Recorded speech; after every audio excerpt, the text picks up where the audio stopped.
Hi, good morning, students. Welcome to the online class. Today, your social class. We are studying about forests.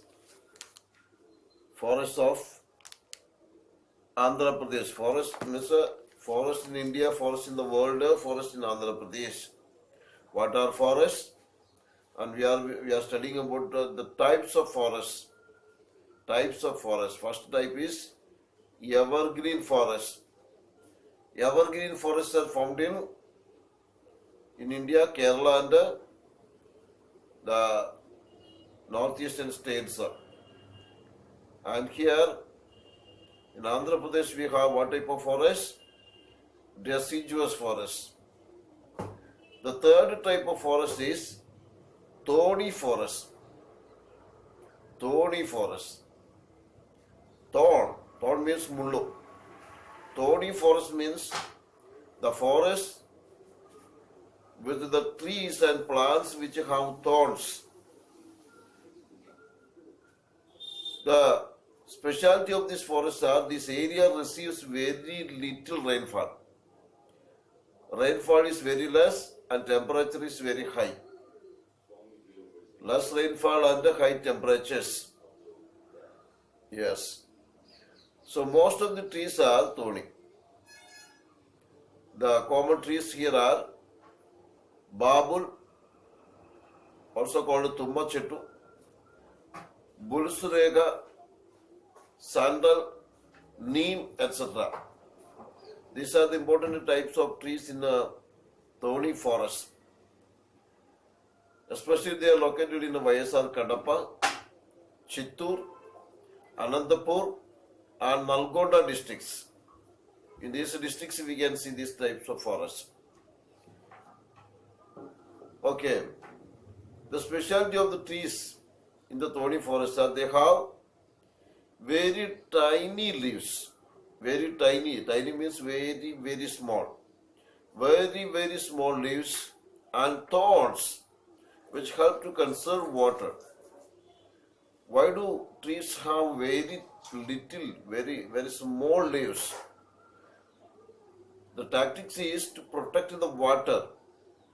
If the leaves are broad, what happens? Transpiration takes place in large quantity and water is lost through the leaves, the pores in the leaves. In order to stop transpiration and thus losing the water, the trees reduce the size of its leaves and the thorns itself are actually leaves only. The leaves reduce to form thorns. So this is the tactics of the trees to protect the water.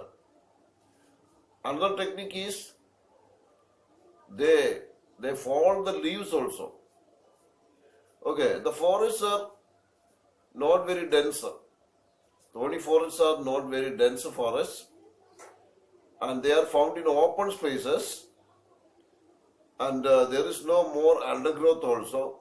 The reason is there is very little rainfall. Rainfall is very less. Another type of forest is littoral forest. Littoral forest also called a sea coast forest and a swamp forest.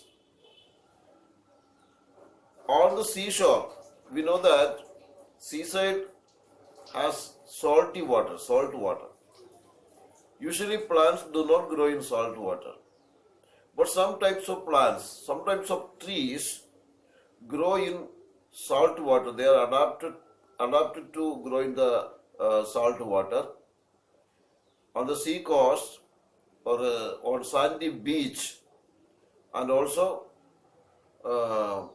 on the marshy lands. Marshy lands means the lands where water is staying always and the mud is very loose there. Also the lands affected by tidal waves. Tidal waves means there are two types of tides, spring tide and low tides. During this time, the water of the sea rises up. The water of the sea rises up, maybe 1 or 2 meters. At that time, the water will come onto the seashore. to the land the water comes, sea water comes, salt water comes. At another time, the water goes back. That means the water comes in and going back. This kinds of movement of sea water is called the tidal waves. Because of the tidal waves, the land near to the seashore will submerge. Submerge. Submerge means go under the water. The plants, the seashore, everything go under the water. And when it goes out, actually the salt remains there. Like that. Alternating salt water flooding and drying is called drying is the feature of this littoral forest. What type of plants grow there? It is said that a special types of plants called mangrove trees. Mangrove trees are growing there, so these are called mangrove forests. Mangrove forests have unique features to survive in this difficult environment. These trees have several features to survive in this environment. Actually, these forests protect the land also. Some important types of trees in the mangrove forest are Uppu Ponna, Bodu Ponna, Orada, Mada, Tellimada, Gundumada, Kadili and Bella. These are some of the typical vegetation of this region. Here in the picture you can see the mangrove forest is from Koringa in East Godavari district. Koringa in East Godavari district. And here you can see some trees standing there. These types of trees are called mangrove trees.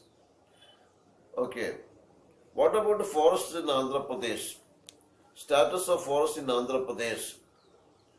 It is said that around 64,000 square kilometers, 64,000 square kilometers of the state are declared as forest by the government.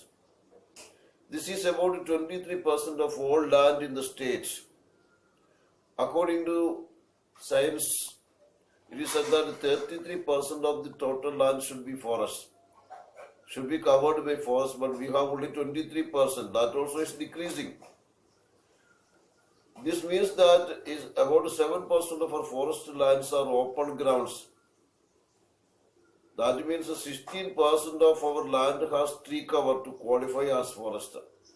23% forest is there, but we can call only 16% as forest because these areas are covered by trees.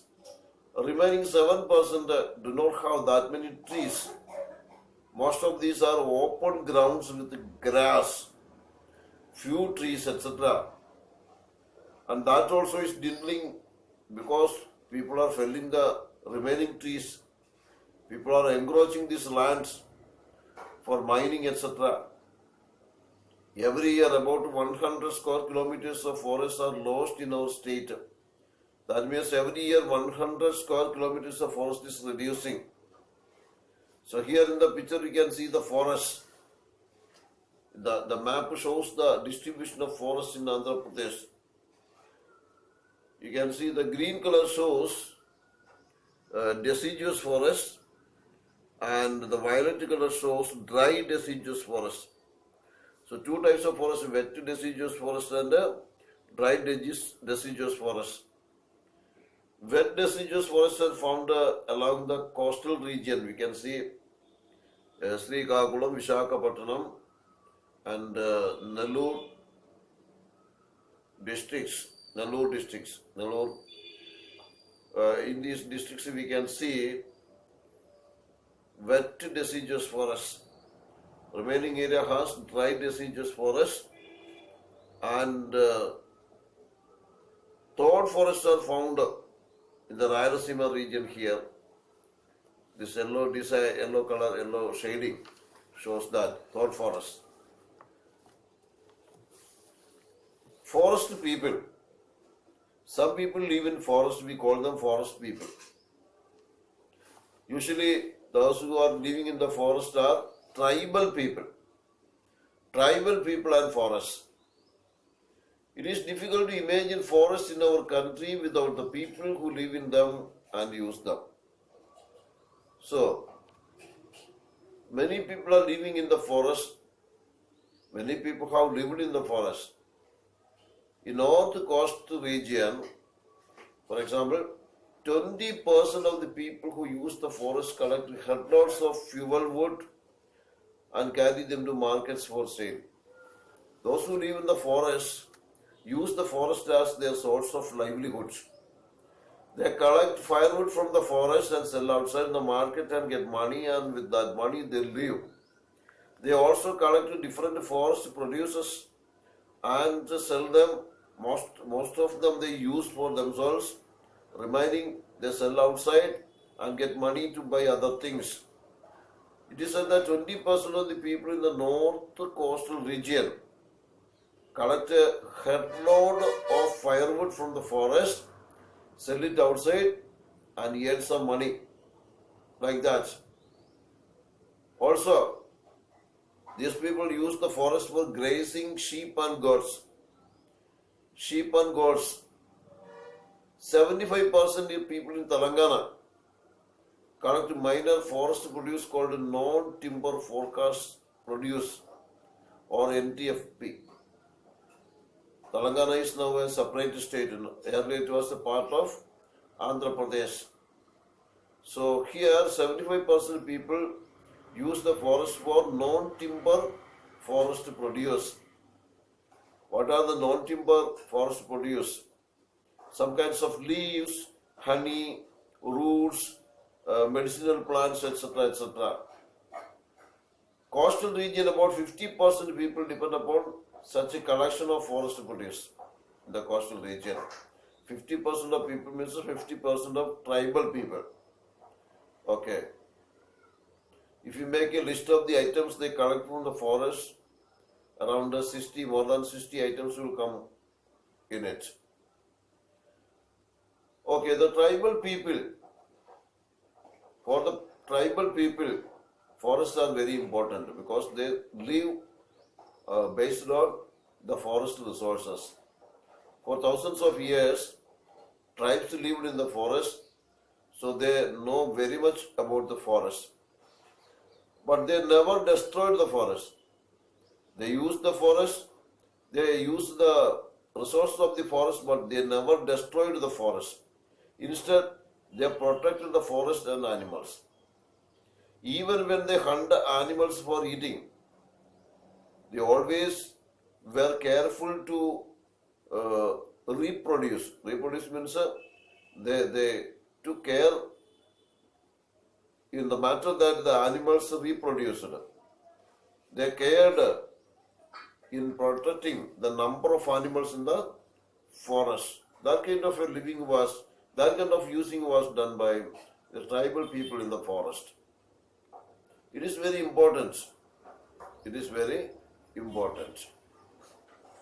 More than 60% of the forests of Andhra Pradesh are in the areas where tribal people live. 60%. 60% of tribal people in our state today live in a forest. Kondareddis. In the 6th class you study about Kondareddis. Kondareddis of Kunavaram Hills use the forest around them. How do they use the forest around them? We studied Podu cultivation, collection of forest produce like food items, fruits, tubers, etc. Items for sale like beedi leaves, medicinal plants, bamboo, tamarind, etc. So Kunavaram people, Kondareddy tribe, collect these things from the forest for their livelihoods. Yes. Okay. For using the forest, they don't have any ownership. They don't have any ownership, but they believe that the forest is theirs. The tribal people believed that the forest is theirs. They used the forest like that only as their own property. But the tribal people have a head, tribal head. His permission was necessary. So they took the permission from the tribal head, village elder, and used the forest resources there, especially for cultivation. What type of cultivation they have? Podu cultivation. How is Podu cultivation done? They clear some areas of the forest and do cultivation there for 1 or 2 years. After that, they leave that place and go to another place and clear the forest and do cultivation there for some years. And after that, again they leave there, go to another place. At the same time, in the early place, the forest will grow. That was the type of cultivation they did. It is also called shifting cultivation because they change the places now and then. But they never owned the lands. All the tribal people thought that it is their land, they have equal right on the forest. Yes, that was, means they treated the forest as their own. They also treated the forest as a sacred land. Sacred land to them. They used it without causing damage to the forest or the animals in it. Okay. They took care to ensure regeneration of animals and trees also, like that. These were the early conditions, but the situations changed when the British came. The British, during their 200 years rule in our country, they used the forest and they made forest rules. Also, they made a forest department to protect the forest. What did they do? They took a forest as government property. They took a forest as government property, and when British took forest as government property, the tribals lost their rights over forest producers. Now they need to get the permission of the government to cut the trees, or they needed the permission to use the forest as they used earlier. The British used the forest in 2 ways. It is because there was a great demand for wood for various purposes. Because the British were developing railways in India, there was ship industry, factories, mines, houses, furniture, etc. For all these wood needed, these woods collected from forest only. Many industries, like paper industry developed, and these industries, we know that the raw material is wood pulp. The wood, to prepare wood pulp, they needed wood. Soft woods needed. And for the soft woods, they cut trees, soft trees from the forest. Also, large tract of land area was cleared, and the British government wanted to create plantations of tea, coffee, or rubber. Tea plantation, coffee plantation, or rubber plantation. And later they cultivated quick growing plantations like eucalyptus or bamboo also.